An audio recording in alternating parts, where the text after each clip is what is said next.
Michael Grizwold, thank you so much for joining us. You are a renowned expert in the world of psychedelics, and Kyle and Woody are a little more into it than me. Kyle's done LSD. Woody went online and got ketamine sent to him from some fucking somewhere in Cambodia, and I haven't done any of that. And so, first of all, I'm interested in what were you always infatuated with psychedelics, or did this come about after a huge life change? Yeah, well, actually, I was never involved in psychedelics. Was scared to death of them for all my life, really. Same. When I was growing up, there was a commercial that came on TV all the time where it would show an egg, and they would say, "This is your brain," right? Yeah. And then you see this frying pan and hear it sizzle, and then they crack the egg and then they plop it into the sizzling pan and say, "This is your brain on drugs." Any questions? It's a far superior situation. I'd much rather have a non-raw egg. It's a terrible commercial.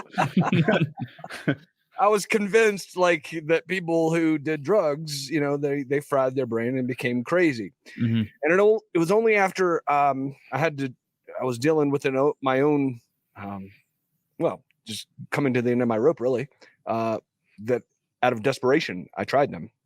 I was married to a woman years ago. I've always been a romantic dude, you know, like believe in the whole fairy tale thing. And with Libby, that's what it was. I proposed to her at the top of the Empire State Building, fell in love with her at first sight. She said yes. We didn't have sex before we were going to get married. We got married. 5 months later, I get a phone call, and I'm at work, and she's crying. And she said, "Hey, I took a pregnancy test, and I just wanted to tell you that it's positive." She thought I would be upset, right? And so, of course, here it is. This is all amazing. This is a fairy tale. And then on the night before our first anniversary, as we're driving to celebrate, she was in the passenger seat, sleeping next to me, and I fell asleep while driving. And when I woke up in the hospital, they said, "Hey, man, we only brought back one body from the accident." And Jesus. So as you can imagine, that was tough. It was tough to deal with. Yeah.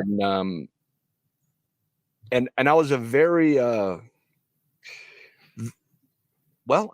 just thought that you just have to muscle through, like just a very masculine kind of, hey, you just got to deal with it. Just right? mind over matter it kind of thing. And so I tried that, and I tried every fucking weird kind of fucking thing you can think of, man.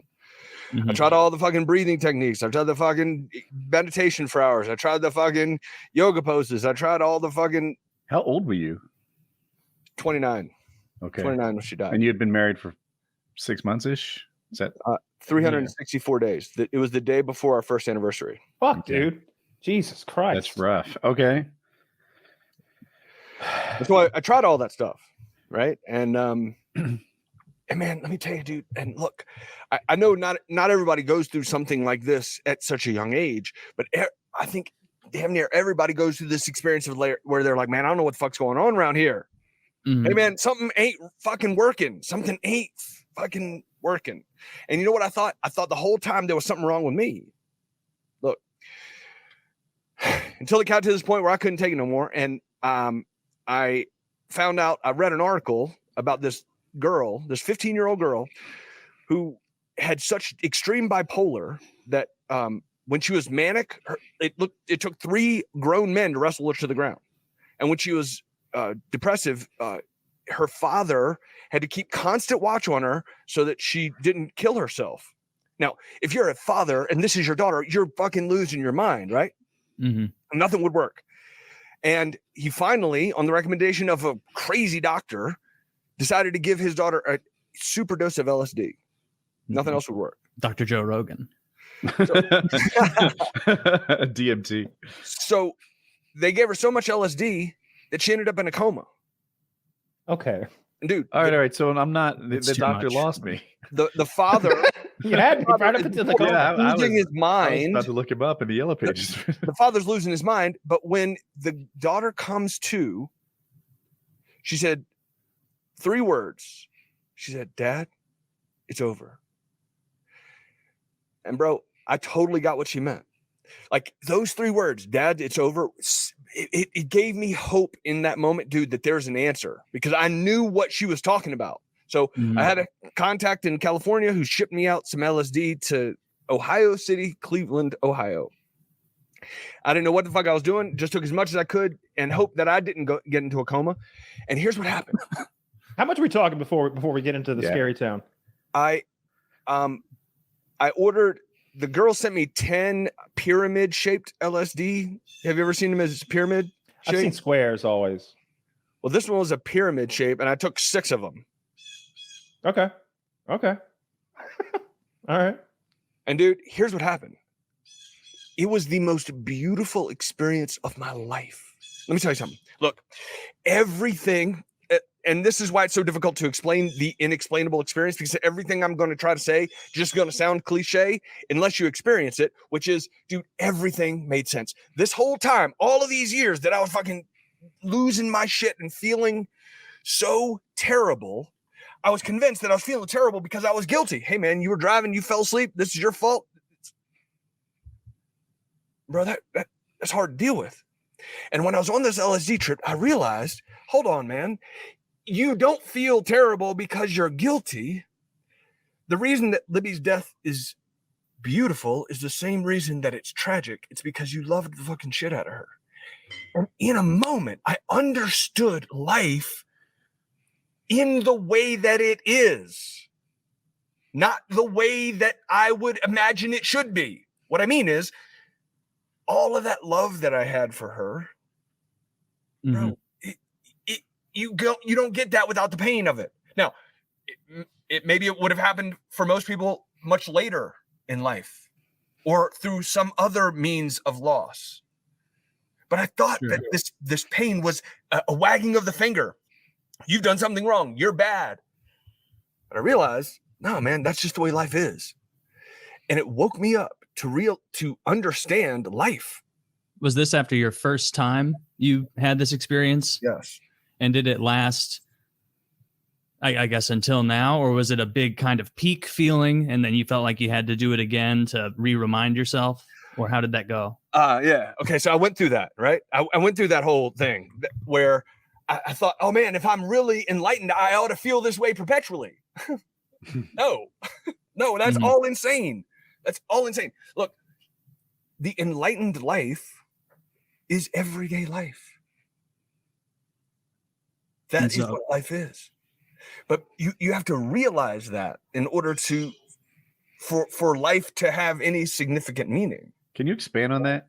My life's every day and it's not enlightened at all. Well, Kyle, you are muted. Kyle's muted. Your life. I was just reacting to you saying your life is every day. Your life is not You're in fucking fantasy camp. People would pay so much money to come. Like, I get to be Woody today.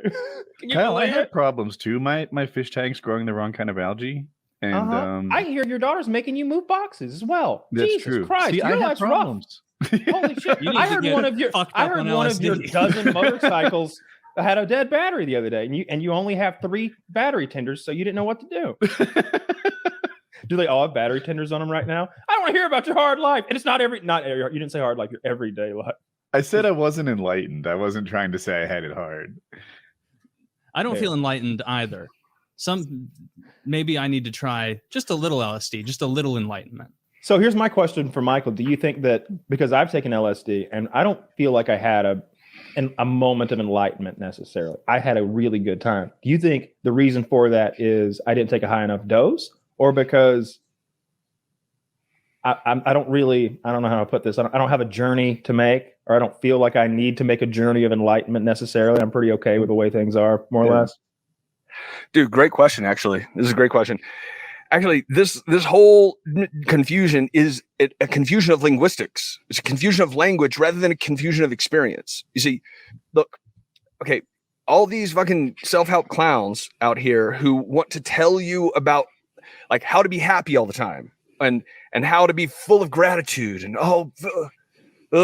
and how this will make you somehow better than you would be otherwise. This is all complete nonsense. And not only is it nonsense, it's enslaving nonsense, because it fills people with this idea of the way that they ought to be if only they could do it, which nobody can. Mm-hmm. Is What it kind I'm of saying like that, like the Jocko Willink of almost? I've picked on his thing a little bit before. What I understand it to be like, you gotta wake up 3:45 in the morning, and then you work out, and then you spend 4 hours preparing your meals for the day because you're a podcast millionaire, and then you do whatever you want for 5 hours, and then you record your podcast. I'm catching strays here. This isn't about me. This is the life of a Titan. Like, this is the life of a Navy SEAL.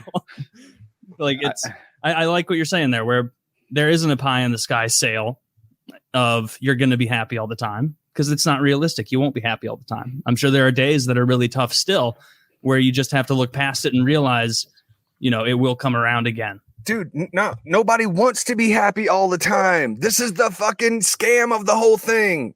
Okay. It's like all these motherfuckers running around trying to tell you how to live this life that you wouldn't want if it was even possible. Look, let me tell you something. If your wife died, if your fish tank grew the wrong algae, and fish tanks are important to you, then it would be fucking retarded for you to be happy about it. Now you are talking to us. He's right. He's right. Yeah, is that resonating with you now? Well, the thing is, nobody wants to be fucking happy all the time. They're just taking this soma like the characters in Aldous Huxley's fucking Brave New World, because they ain't thought about it enough to think that what they really want is to just be a human who can handle the emotion that you feel and not be overwhelmed by it. Nobody wants to feel happy all the time. You want to feel all the emotions. You just don't want to get your ass kicked by it. You don't want to feel like, oh my God, if I feel this, it's going to crush me. You want to feel up for it. So do you feel like maybe you were in this sort of mental cycle of replaying and repunishing and just going through it over and over and running through that, and you were able to stop that with the acid? You know what it was, Kyle, is I didn't know what the fuck was going on. I didn't look. This goes down to the very root and fabric of existence. Like, the way that I understood life, I understood that my life was supposed to do something which is impossible, which is what most of the people in the world are doing, by the way. What I thought my purpose in life was to become better. You can't. There ain't nothing you can do to be better. This is all made up, because whatever scale that you're judging yourself on is one that you made up. It's all subjective. You can't change who you are. And this is infuriating me and driving me crazy, until I realized, hey, wait a minute, that ain't the goal of life. The goal of life isn't to become better. And all these people that are running around trying to tell you that it is only add to people's misery. And it doesn't make you happier to become better.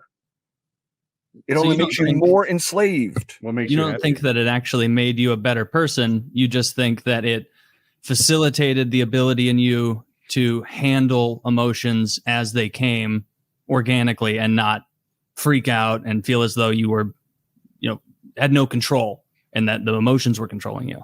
But you yourself feel like you haven't changed.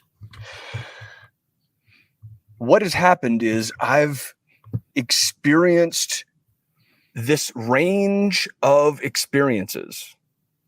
That's all that's happened. And in experiencing that range of emotions through experience, I've come to understand how life works. And for so long, I thought my job here is to make life be something other than it is. And dude, if you pay attention, this is what all the fucking self-help people want you to do too.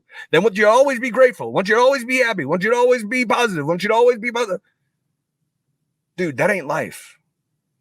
Here's what people want. Here's what people want. People want to be able to live their lives and to feel the emotion in their lives appropriately. But they don't know how to do that. When something happens, you can see people looking around, don't know what to do, because what am I supposed to do? Because people don't know how to feel. All they're doing is thinking all the time. This ain't real life. Look, the biggest difference that people got to understand is the difference between what you think about and reality. All these fucking self-help clowns are going to tell you what you think is what happens. And it's, if you think thoughts are things, that's the most stupidest thing I've ever heard. Your thoughts are not reality. They are anything but reality.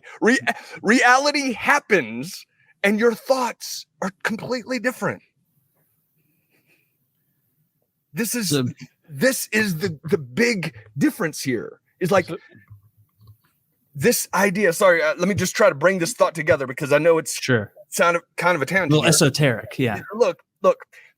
What I'm trying to do is bring attention to all these fucking things that are very popular today about loving ourselves and being happy and gratitude, and it gives us this idea that you're creating that as reality. No, you're just spending all of your time thinking. Well, and that is not the way life happens. Life happens right now. Hey, in this conversation. And people are so miserable and so depressed and so full of anxiety and so full of nervousness because they're wondering, am I doing it right? And if only I was doing it like this guy who's like on stage and smiling all the time, then all my problems would be gone and I would be happy all the time. That is not it at all.